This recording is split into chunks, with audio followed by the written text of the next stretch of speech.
Buenas noches para todos.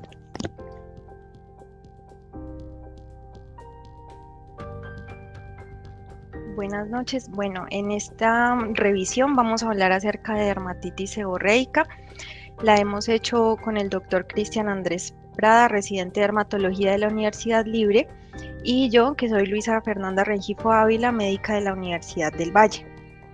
Vamos a ver las generalidades, la epidemiología, la etiopatogenia, el cuadro clínico, el diagnóstico y el tratamiento. Entonces, dentro de las generalidades de dermatitis seborreica tenemos que es una enfermedad inflamatoria de la piel crónica recurrente de origen multifactorial que se caracteriza por afectar las áreas ricas en glándulas seborreicas. Y su espectro puede ir de leve a severo. Se sabe que afecta notablemente la calidad de vida de las personas que la padecen. Una invitación que quiero hacerles es que, como no puedo ver el chat, cualquier aporte y pregunta a lo largo de la charla la puedan ir haciendo desde la confianza, activando su micrófono. La dermatitis seborreica se presenta como placas eritematoescamativas untuosas en áreas con alto contenido de glándulas sebáceas, como en la región mediofacial de la cara, en cuero cabelludo, en la región interescapular, la región torácica y en la región inguinal. En cuanto a la epidemiología, es una enfermedad muy frecuente a nivel mundial y en Estados Unidos se estima una incidencia de hasta un 42%, presentándose más en personas con algún grado de inmunocompromiso. Entonces, en las personas con VIH, la incidencia es del 30%, en las personas que ya están en la etapa de SIDA alcanza a ser de un 83% y en trasplantados renales de un 9.5%. Y en Estados Unidos se estima una incidencia en inmunocompetentes de un 3%. Existen distintos tipos de presentación. Esta es una enfermedad que no tiene predilección étnica, pero que sí tiene unos picos en donde es más frecuente en los niños entre la segunda y tercera semana de vida. Suele aparecer y mejorar hacia los 8 meses. Se ha visto en estudios que hasta el 70% de los bebés entre los 3 meses y el año de vida presentan alguna manifestación de dermatitis seborreica. Otro pico de presentación es en los adolescentes y adultos jóvenes después de los 20 años. Y estos dos picos pues se han visto asociados a una mayor producción de estrógenos, a una mayor producción de sebo en estas edades. También se ha visto que se presenta hacia los 50 años, ya no por esa mayor producción de sebo, sino porque tiene asocio con algunos desencadenantes, como por ejemplo el estrés, enfermedades neuropsiquiátricas, algún estado de inmunodeficiencia y el consumo de medicamentos.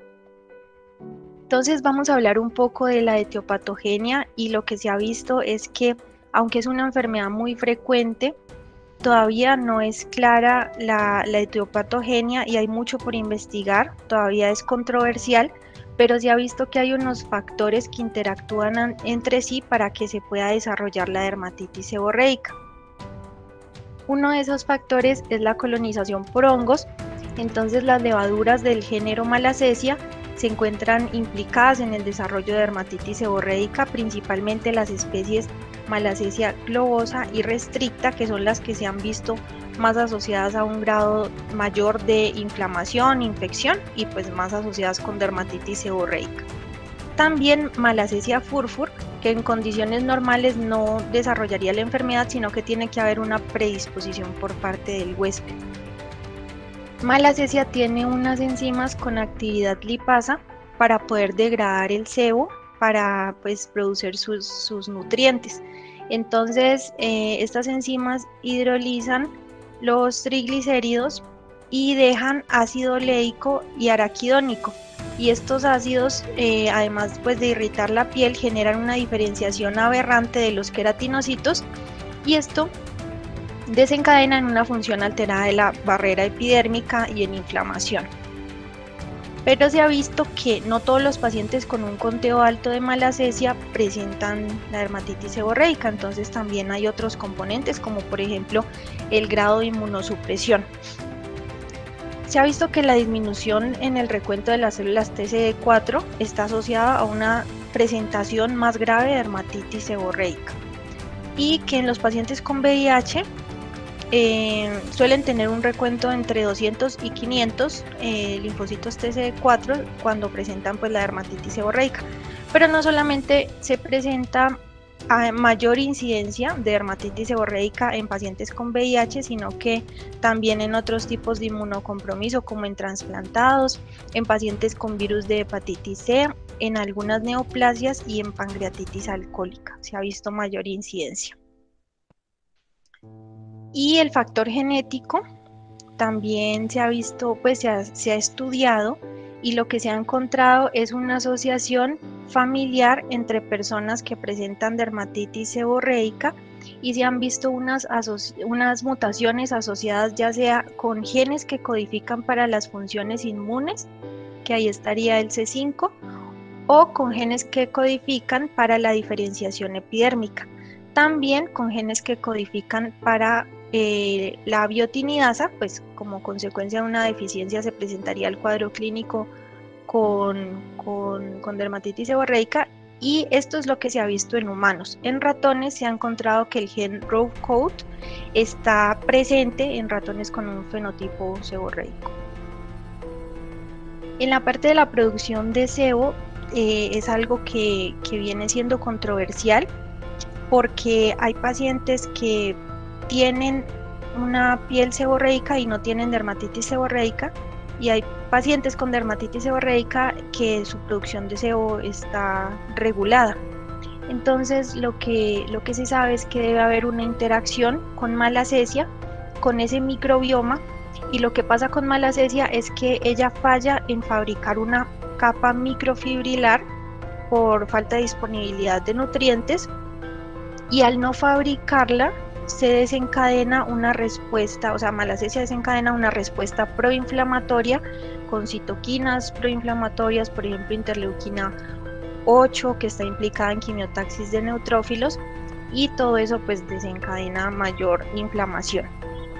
Y en la barrera epidérmica se ha visto en pacientes que hay defectos de la barrera epidérmica de una piel que no está lesionada, que es más susceptible al ácido leico, a la irritación por el ácido leico. Entonces no es en sí solamente la susceptibilidad del huésped o la presencia de malacesia, sino que es una interacción anormal de todos estos factores para que se pueda desarrollar la dermatitis seborreica. Y unos factores que se han visto como predisponentes y en las exacerbaciones son las enfermedades neuropsiquiátricas. Por ejemplo, en el Parkinson, los pacientes con Parkinson presentan más una disminución de la hormona estimulante de melanocitos, y esto hace que aumenten su producción de sebo. Además, tienen menos movilidad, entonces tienen mayor acumulación de sebo, menor recambio, menor drenaje linfático, y eso favorece las exacerbaciones de dermatitis seborreica en estos pacientes, tienen mayor incidencia, y además se ha visto que mejoran con el tratamiento. Algunos medicamentos también se han asociado a las exacerbaciones, como por ejemplo el litio, la clorpromacina, la etionamida, la grisiofulvina, entre otros. Y en cuanto al estrés oxidativo, lo que se ha encontrado en la piel de pacientes con dermatitis seborreica en áreas lesionadas y no lesionadas es un aumento en los radicales libres de oxígeno. Bueno, ahora vamos a hablar acerca del cuadro clínico. La dermatitis seborreica se caracteriza por placas eritematoescamativas con escama untuosa amarillenta en regiones ricas en glándulas seborreicas.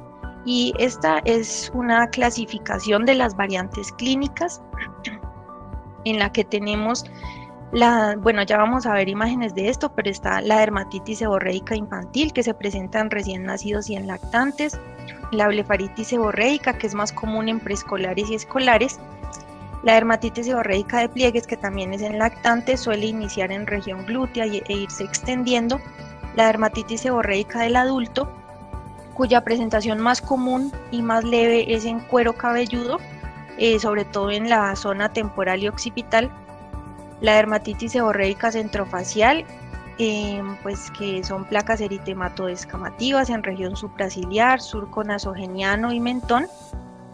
Hay una variante que se llama eczematis desfigurada mediotorácica de Brock o dermatitis seborreica petaloide, porque se presenta en la región preesternal y semeja pétalos de rosa, porque son placas ovaladas eritematoescamativas. Y la dermatitis seborreica de Leiner, pues en realidad no se considera como tal una variante clínica. Lo que se ha visto es que es una enfermedad que se da por la deficiencia de C5 y se da en pacientes de 2 a 4 meses, y ellos van a presentar, además de diarrea, de no ganancia de peso y de otras complicaciones, una dermatitis seborreica diseminada que compromete más del 85% de la superficie corporal, con un fondo muy eritematoso y un compromiso grave. Entonces vamos a ver aquí la variante del lactante. Se generan placas eritematoescamativas en la región de cuero cabelludo, puede comprometer las cejas. Esto se llama costra láctea. La costra láctea pues tiene ocurre por aumento de los niveles de estrógenos placentarios en la etapa cercana al nacimiento, y parece ser que es una transición de estos niños que más adelante van a presentar dermatitis atópica. La dermatitis seborreica en el lactante también se puede presentar con estas lesiones con eritema y descamación más fina. La dermatitis seborreica del lactante también se presenta en el área del pañal y, como decíamos, inicia en región glútea y se va extendiendo hacia los pliegues. En esta foto podemos ver un niño escolar con compromiso, pues, dermatitis seborreica en el surco nasogeniano. Y esta es otra variante clínica, es la blefaritis seborreica, en donde hay escamas gruesas sobre este borde eritematoso. Es muy pruriginoso y suele ser recidivante. En el adulto tenemos que la presentación más leve y más común es en cuero cabelludo y tiene un predominio, como decíamos, temporoccipital. Y en el adulto pues también se presenta pitiriasis zika, que es la caspa común como la conocemos, con una descamación más fina. Pero también se pueden presentar estas escamas hiperqueratósicas muy adheridas al folículo piloso, al pelo, y que pueden estar asociadas con una alopecia transitoria. En el adulto también tenemos esta presentación clínica de dermatitis seborreica en la barba, en las cejas. También puede comprometer el oído externo, y aquí podemos ver en la nariz unas placas eritemato-descamativas con descamación untuosa y con bastante inflamación. Esta variante clínica es la dermatitis mediotorácica o petaloide, y podemos ver placas eritematoescamativas con forma ovalada en la región preesternal.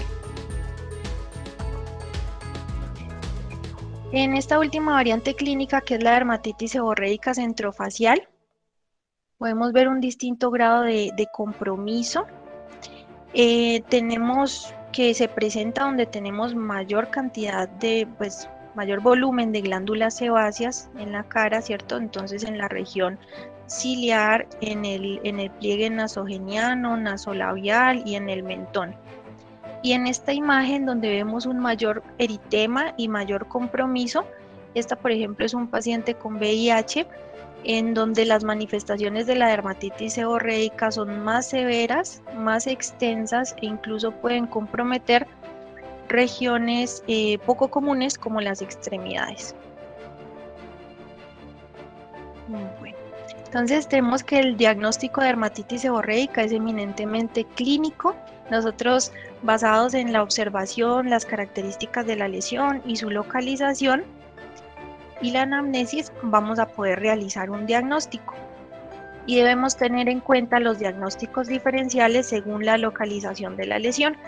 El principal diagnóstico diferencial para dermatitis seborreica en los jóvenes y adultos es la psoriasis, que nos va a hacer un diferencial pues cuando las lesiones están en cuero cabelludo, en tronco, en pliegues.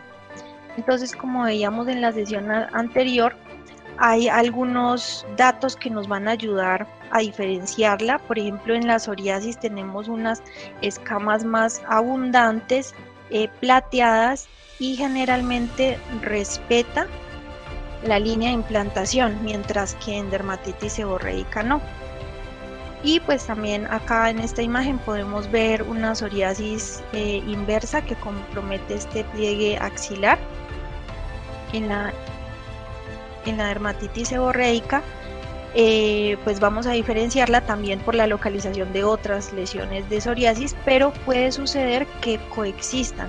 Entonces, que en cuero cabelludo, por ejemplo, que se presente psoriasis y dermatitis seborreica al tiempo, lo que se conoce como sebopsoriasis. En la región de la cara vamos a tener diferenciales como la rosácea, el lupus eritematoso discoide y el lupus eritematoso sistémico. Más que todo, estas enfermedades de etiología lumínica que comprometen la región centrofacial. Y vamos a hacer el diferencial, pues por ejemplo acá en la rosácea hay predominio de telangiectasias, de lesiones papulopustulosas, pero vamos a tener muy en cuenta que no tiene una afectación del surco nasogeniano, mientras que la dermatitis seborreica sí. Igual acá en un lupus están las placas eritematosas en región centrofacial, pero no tiene este compromiso. Y en otras lesiones como lupus eritematoso discoide vamos a hacer un diferencial también mirando las características de la lesión, como esta por ejemplo que tiene cicatrización. Otro diagnóstico diferencial de la dermatitis seborreica es el pemfigo foliáceo, que pues puede aparecer en la cara en ocasiones, pero entonces vamos a diferenciarlo también por la clínica, porque estas lesiones generalmente son dolorosas y las de dermatitis seborreica son pruriginosas, pero no suelen causar dolor. Y en el tronco, además de la psoriasis, tenemos como diferencial la pitiriasis rosada, en donde tenemos lesiones descamativas de diferentes colores, hipo o hiperpigmentadas, y tienen menos inflamación y una descamación más fina, como pitiriasis versicolor, perdón. Bueno, entonces esos son los diagnósticos diferenciales principales en dermatitis seborreica. Y sí es cierto que el diagnóstico es eminentemente clínico, pero nosotros podemos tener en cuenta algunas ayudas diagnósticas en el momento en que no se ve una descamación importante o tenemos duda de si es una u otra dermatosis, por ejemplo, dermatosis que no florecen como la psoriasis. Entonces, en esos casos nos podemos apoyar en la luz de Wood para mirar cuando la infección es subclínica o para mirar la extensión también de las lesiones, y va a generar una fluorescencia amarillenta o incluso cobriza si la infección está más activa, como lo podemos ver acá. Bueno, y en cuanto a la biopsia, pues es algo que no se realiza de rutina, porque dijimos que el diagnóstico es clínico, pero sí los dermatólogos la pueden utilizar cuando hay un paciente que, por ejemplo, ha recibido múltiples tratamientos y no hay claridad en el diagnóstico, o cuando se sobreponen dos dermatosis, como por ejemplo en el caso de la psoriasis, y pues es necesario realizar la diferenciación. Entonces, los hallazgos que vamos a encontrar en la histología son los siguientes. Pueden reportar espongiosis, que es un patrón inflamatorio en el que hay edema intracelular en la epidermis. También se va a encontrar paraqueratosis.